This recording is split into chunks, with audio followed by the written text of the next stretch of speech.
Hello everyone. So today we are going to be doing something a little bit different.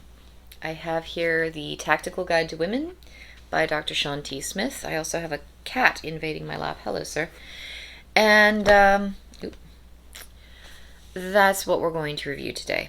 I can't do Rational Male for a while. I'm taking a break. There have been some things that have come up in my life recently that have been a little difficult for me to deal with, and I just don't feel like I'm in a place to be objective in a book review about a lot of red pill literature at this time. My husband was recently diagnosed with a small brain tumor, and they called it a microtumor. It didn't show up on an MRI, but they started giving him treatment for it anyway. And the good news is the treatment has been working fantastically. He feels so much better. He's got his energy back. He feels much, much better right now. The bad news is that it took us 7 years to figure out what was wrong with him. And in those 7 years, it affected so much of his life. His personality changed, his health went downhill, he gained a lot of weight, our relationship was affected. It has not been an easy road for him, or for me, honestly. So I just really don't think at this point that I can handle another Rational Male book review. I'm a little frustrated with Volume 2, Preventive Medicine. I'm frustrated with the fact that he's gotten into multiple chapters of male victimhood. It was interesting when he was following the life cycle of many women, but not all women, but the patterns that a lot of women in our society fall into. And not just our society. He's mentioned numerous times that these are patterns that women in multiple societies fall into. Those were fascinating patterns, and I have seen people go through these patterns, so that was interesting. But then he got into the male victimhood issue, and it's not that what he was saying wasn't true, but I am not personally in a place where I can really discuss how women will leave men and cheat men and take advantage of men and use men when I've been personally, and at considerable cost to myself, staying loyally by the side of a man that I vowed to be loyal to. I can't do it right now. I'm just not in a place where I can handle that emotionally. I'm not there, guys. So instead, we're going to just look at the Tactical Guide to Women. I've wanted to do this book for forever. I've been postponing it. I wanted to finish Rational Male first because I kept on telling myself that I wanted to finish what I started, and I do want to finish what I started, but right now is not a good time. I'm not in a good place. Things have been rough. So, just to give you guys an idea, I'm pretty sure you've heard of this book, but if you haven't, we're just going to look at the introduction. Like, that's all this video is going to be. We're going to look at the introduction. I'm going to quote very heavily from the introduction to this book, and we can get into the other chapters that follow at a later time, but I need this for myself. Personally, I think the good life is largely a matter of avoiding the biggest blunders. You've won half the battle the moment you resolve to live within your means and use tequila as a treat rather than a requirement. But no matter how attentive a man is toward his finances, his body, and his soul, there's one mistake that can shatter his hopes and dreams, one single error that can drain his wallet, decimate his faith in humanity, and haunt him for the rest of his days. That granddaddy of all blunders is partnering with the wrong woman. I've seen this happen you've seen this, most likely, if you're watching these videos. We've all seen it happen, and it can be bad. And I think that's where Rational Male, Richard Cooper, the Manosphere, so many of these red pill guys, they get a lot of steam, where it's like, look at what these women are doing to men. This is very unhealthy. This is bad. Just avoid women. Yet, despite its uncertainty and danger, marriage also brings the possibility of benefit almost beyond measure. One line of research has found that men in stable marriages earn 10% to 24% more money, have more assets, enjoy more and better sex than their single or cohabiting counterparts, are healthier, and live longer.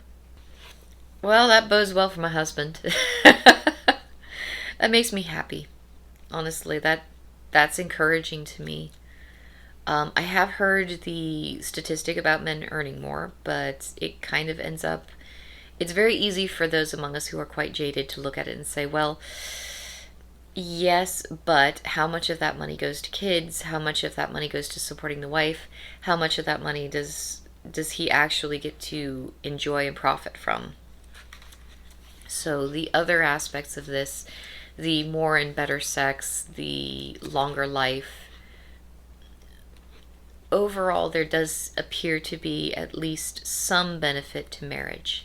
Despite the seemingly endless strategies and risk management techniques available to men for the betterment of our careers, our finances, and our health, the question of choosing the right woman is mostly ignored. I don't know about you, but I got more advice on shaving than on choosing a wife. This is foolishness. This lack of information has ruined many men. That's true too. Honestly, it's extremely true. I hope to share this information with my sons as they get older. Right now, one of them has to learn how to crawl first, but sooner or later they are going to be out in the dating world, and I want them to know how to pick a good partner, because that's going to affect their lives deeply. And this is something that men aren't taught about. They're not told how to form healthy relationships with women. And that's not good. Women don't exist to make us miserable. Every woman with whom I discuss romance wants the same things: happiness and harmony. For every single romantic horror story, there are scores of successes, but they don't hit the rumor mill for the same reason. We don't discuss every airplane that lands safely. It's common enough to be unremarkable. I needed to hear that. I needed to hear that. I needed to read it out loud. I needed to put it in a video. I need that in my life for a little while. That's the reason we're doing this instead of another chapter of Rational Male. I needed it. I am quite tired of the comments that my Rational Male videos tend to summon up for me. A lot of those get auto-deleted by YouTube, but I still get to read them. And so I get to see all the things people have said to me. Many, many comments. Normally I have a thicker skin, so I don't really care. Sometimes I even find it rather amusing when people call me a whore, or tell me that I'm stupid, or complain that I must surely be lying because I have a vagina. But I've been kind of tired lately. I'm worn a little bit thin. And I am immensely tired of all the men who insist that if anything went wrong with my husband and he wasn't constantly displaying this strong alpha exterior, I would just leave him in a heartbeat. Because we've been through so much together at this point that saying something like that, if you knew us and if you knew what we had been through, would sound laughably stupid. I just can't really sit through a bunch of that at this point. And so we're going to read this. And we're going to face the reality, because it is a reality, that not all women in this world are out to get men and use and abuse them. Can they? Yes. Are the laws situated in such a way that women can take advantage of and deeply harm men? Yes. This is not okay. However, I have talked to way too many men lately who insist that women are just users and they're out to take advantage of men, and all women are like that, because we can't forget the AWOLT argument. And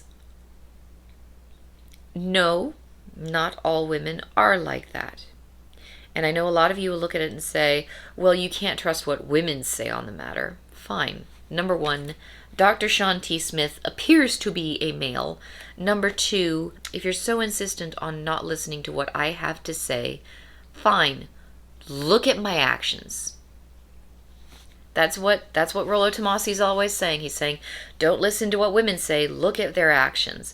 Personally, I believe you need to look at a person's actions, and you also need to listen to what they say, because that's part of the puzzle too. But if you don't want to unravel how a person is fit together, and you just want to look at their observable actions, I stayed with my husband for 7 years of my life. 7 of the good years. 7 of the party years. You know, I'm going to be turning 35 this month. I was still, young and fresh at one point in time, and I stayed with him. Despite the fact that things were very hard, and I could have walked away, I stayed with him. That's not me saying something, that's just what happened. Nowhere in either of the rational male books that I've read so far have I found any explanation for my behavior. So we're going to read this for a while. In reality, we talked as we were dating about what mattered, about what we wanted the relationship to be, about creating an us that was bigger than the two individuals. This is a quote he took from a man who was very successfully and very happily married. And it reminds me of the sort of thing my husband and I have said about our own relationship. We built something together when we got married that we decided needed to be more important than either one of us as individuals. Our relationship, our marriage, our family that we built was something that we placed above our own immediate whims or wants. And we have followed through with that doggedly, both of us. And it's kind of funny to see it written down in a book like this. It's rather gratifying, I have to say. I can assure you there are good women out there. I meet them all the time. They love life and they adore men. They know how to laugh, how to resolve disagreements constructively, and how to cherish the people in their lives. I needed to hear that too. I needed to see that. It's not that Rollo Tomasi says women are bad necessarily. It's that, number one, he doesn't seem to have a very high opinion of women. And I've been trying very, very, very hard to be objective while reviewing his books. When he says that women love differently than men, I looked at it and it was like, okay. Initially, this sounds a little off-putting, but let's try to be objective here. When I look at women love differently than men, the thought that occurs to me is that women might genuinely experience love differently than men. When I'm with my husband, I feel sheltered and taken care of. And that's a very strong association I have with the emotion of love from him. For all I know, he feels a sense of love that is more protective and sheltering. We might experience the emotion of love in different ways. But then I see people who read Rollo Tomasi's books and they say, okay, women aren't capable of love. And then I have to make videos talking to these people. And it's not easy. In contrast, women place a greater premium on a man's status, resources, ambition, and maturity. Cues relevant to his ability for long-term provisioning, and to his kindness, generosity, and emotional openness. Cues to his willingness to provision women and their children. Again, no surprises. This is interesting to me because he's describing in some ways a man's alpha traits and his beta traits. And I know that there were points at that I mean, as I read it, I was sure that there's going to be somebody who's going to leap on that quote and be like, oh, but these are beta traits, or this is a beta trait. And there's this very black and white mentality in the manosphere that anything that's an alpha trait is good and anything that's a beta trait must surely be bad. So you need to eliminate any kind of beta trait or behavior and maximize any kind of alpha behavior. And what many men seem to fail to understand is that women want both. We want it all.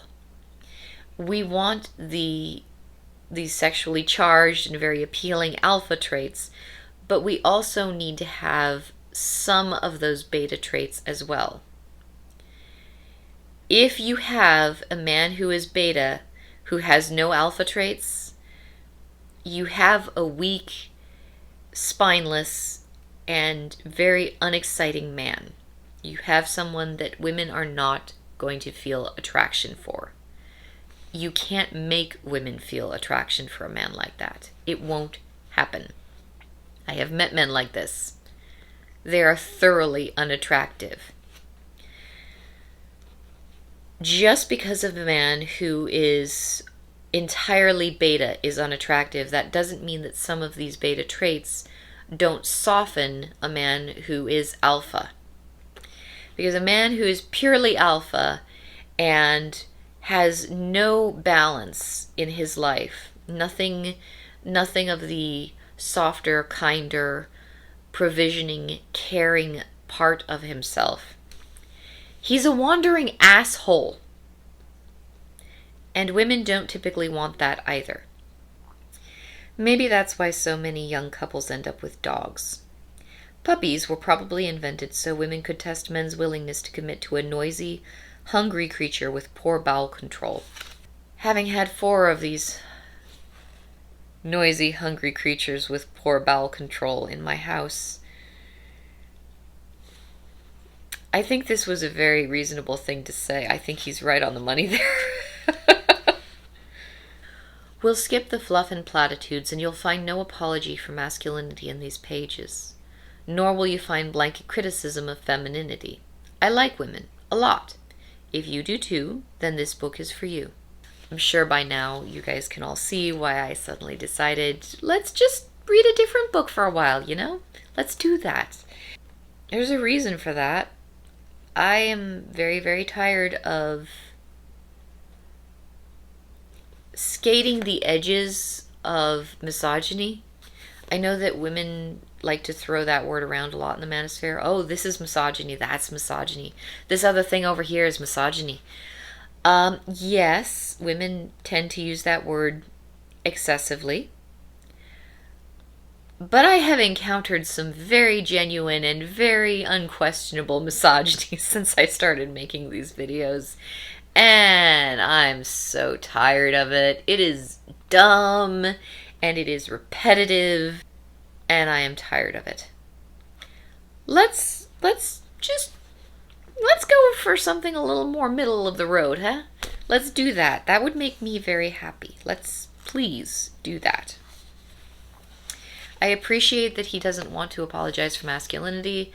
I don't believe in the whole toxic masculinity thing. I haven't been sold on it yet. I think it's annoying. I think way too many people want to take masculinity as a whole and just say, this is toxic and it's bad for you and we need to erase it.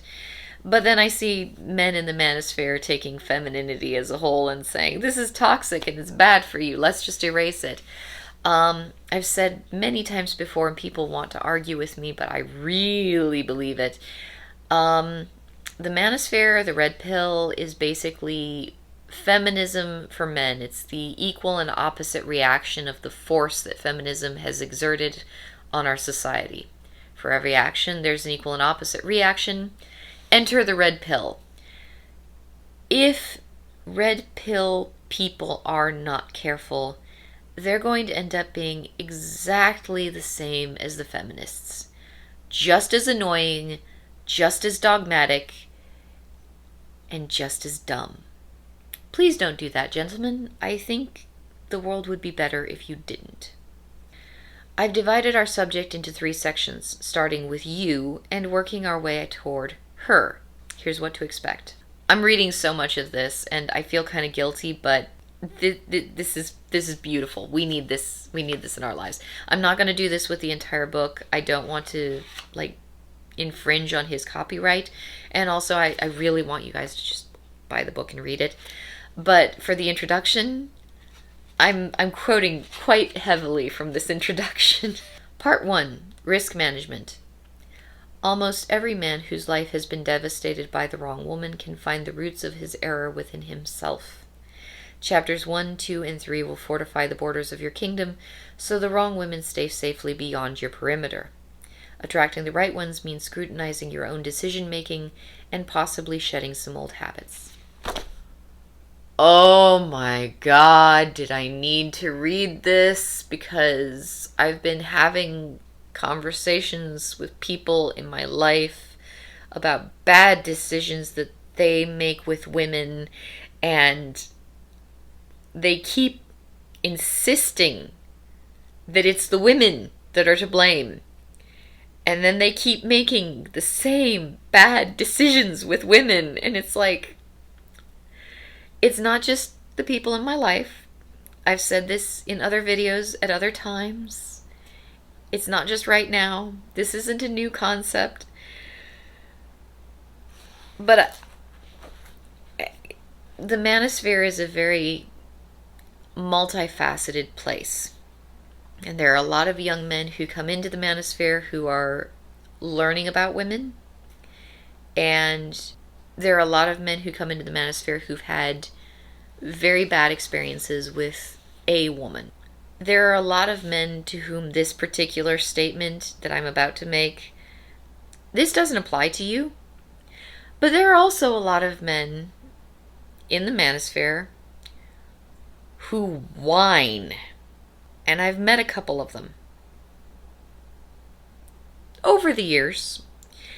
And that message that you need to look at yourself first, I've said it a lot of times.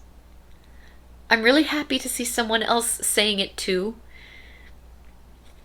Please, please, please, please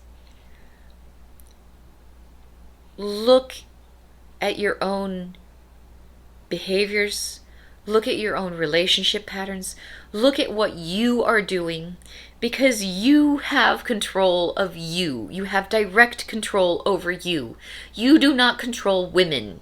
You do not control other people in the world, but you do control you.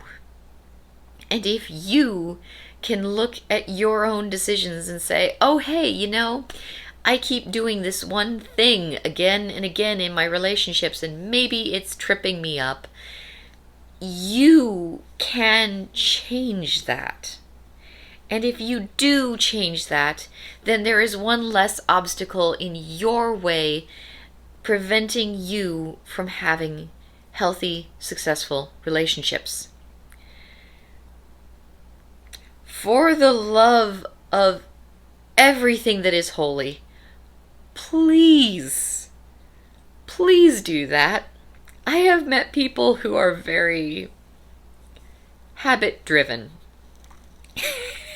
And I end up having the same conversations again and again and again with these individuals because apparently I enjoy banging my head into a brick wall. Part 2, the Bright Triad. Good women who succeed in relationships possess certain foundational skills and traits. Chapters 4, 5, and 6 will help you recognize women who possess the bare essentials and how to avoid those who are likely to become mired in drama and conflict. I have no idea what the Bright Triad is, and I'm very curious to see what he says. I'm actually, one of the things that I really, really found very appealing about this book, he did an interview and he was talking about how he wanted to discuss the traits that good women possess, because there are so many men out there who are giving advice on how to avoid trouble with women. Oh, if she's a single mom, you don't want to date her. Okay, fair enough. If she does this, you don't want to date her. Okay, that rules out more women. Oh, you know what? If she insists on you opening the door for her, you don't want to date her. Okay, maybe. If she is a redhead, you don't want to date her. If she gets angry about this one little detail, you don't want to date her. If she gives you a shit test, you don't want to date her. If she does all of the above, you don't want to date her. You are going to find that there are, I mean, maybe I'm not being objective here, but I got ruled out within the first 4 or 5 things that these guys list, like almost always. You don't want to date her. She's definitely damaged goods. She's definitely not the kind of girl who would make a good wife. Meanwhile, my husband and I are sitting there going through our own life processes and just kind of looking at it like, maybe this advice is not as solid as people would like to think it is. It would be really wonderful if somebody would look at it and say, well, instead of giving you a lengthy list of all the many things you should avoid, maybe it would be more helpful to just know what to look for. Part 3, how to avoid completely fucking up your life. Well, that sounds interesting now, doesn't it? Chapters 8 and 9 expose the costliest mistakes men make when choosing women. You'll find detailed and straightforward strategies for avoiding disastrous relationships. And there we go. That's it. I can't wait to review this book. I want to review this book. I am very tired of the women are incapable of love statements, of the you have a vagina, therefore you must surely be lying statements. I'm tired of all of it. I want a break from that. I'm kind of done. So, me and the kitty cat, we're going to sit here, we're going to edit this video, and we're going to post it. I really hope that as soon as humanly possible, I will talk to you guys later.